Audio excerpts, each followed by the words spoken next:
ဒီနေ့မှာတော့ဥက္ကလာပဇေဒီတော်မြတ်ကြီးမှာ36ကြိမ်မြောက်ဖြစ်တဲ့အတန်မစဲမဟာပဋ္ဌာန်းမြတ်ဖတ်ပူဇော်ပွဲကို6ရက်တလ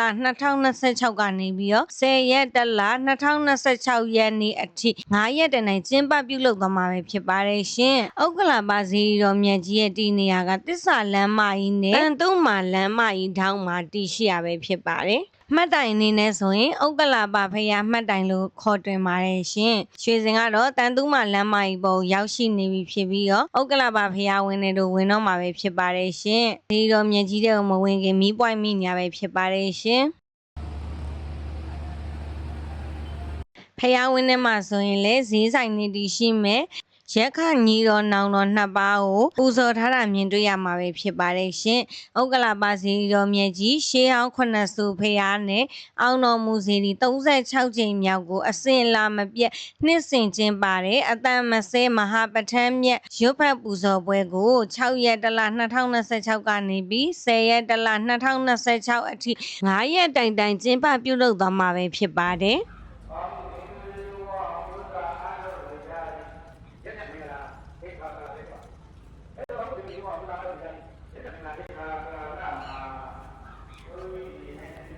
အထန်းတောင်းကိုဆိုရင်ရွှေစင်ကပစ္စည်းကို24ခုပြည့်အောင်ထည့်ပါတယ်ဝိထုငွေများလည်းလှူဒန်းခဲ့ပါတယ်ရှင်24ခုပြည့်မပြည့်တော့ပြန်စစ်ဆေးတာပေါ့နော်ညာတဲ့ကတော့ရွှေစင်ကတော့24ပစ္စည်းကိုလုံးဝအတိအကျထည့်ခဲ့တာပဲဖြစ်ပါတယ်လုံးဝမေးကြံသွားတာပေါ့ဖြစ်မှာဆိုလို့ပါ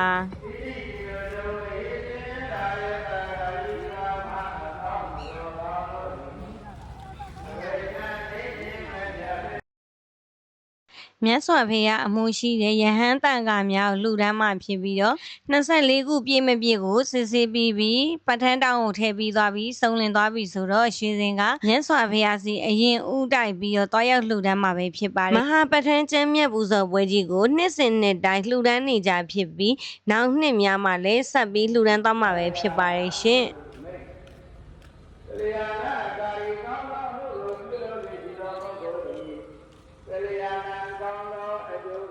ခင်မွန်းကြီးစေပါနဲ့နှကောင်းနှမြတ်တွေ9ရက်သားသမီးများအတွက်ရည်စူးပြီးတော့လည်းလှူဒန်းခဲ့ပါသေးရဲ့ရှင်အမြတမ်းတွေလည်းပေးဝေခဲ့ပါတယ်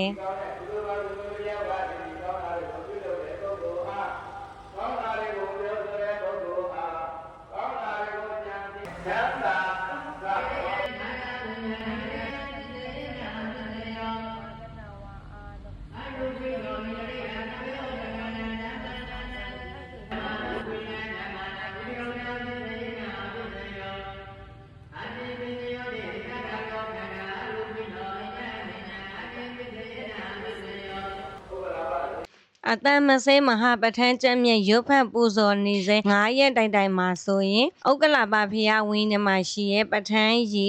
24ဘူးကိုထားရှိပေးထားပဲဖြစ်ပါတယ်ရှင်ပဋ္ဌာန်းရေတောက်သုံးခြင်းအပြင်မိသားစုမှာရှိရဲ့စိတ်အနှောက်အယှက်လူအနှောက်အယှက်ပုဂ္ဂိုလ်အနှောက်အယှက်မကောင်းတဲ့မိစ္ဆာမကောင်းတဲ့အန္တရာယ်အတွင်းရန်အပြင်ရန်တွေကိုဖယ်ရှားပေးသွားမှာပဲဖြစ်ပါတယ်ရှင်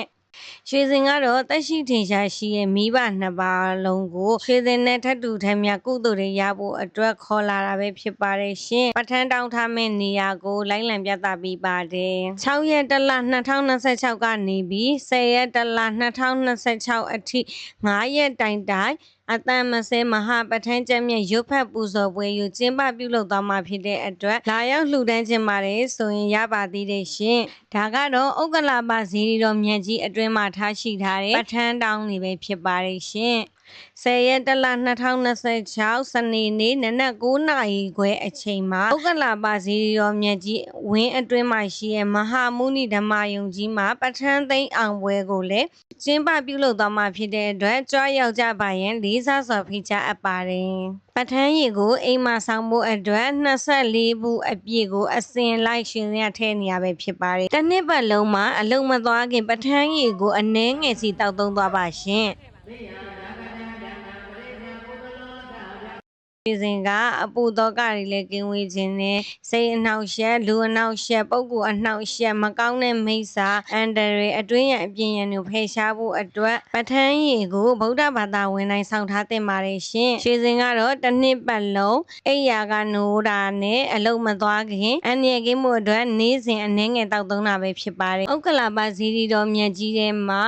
36ကြိမ်မြောက်အတန်မစဲမဟာပဋ္ဌာန်းကျမ်းမြတ်ရွတ်ဖတ်ပူဇော်ပွဲကိုမသိလိုက်တာမရှိရလေအောင်လို့ဗီဒီယိုဗလော့လေးနဲ့တင်ဆက်ပေးလိုက်တာပဲဖြစ်ပါတယ်ရှင်ဗီဒီယိုဗလော့လေးရိုက်ကူးပေးနေတာကတော့ရွှေစင်းရဲ့ချေရတဲ့ခင်မွန်လင်းလင်းပဲဖြစ်ပါတယ်ရှင်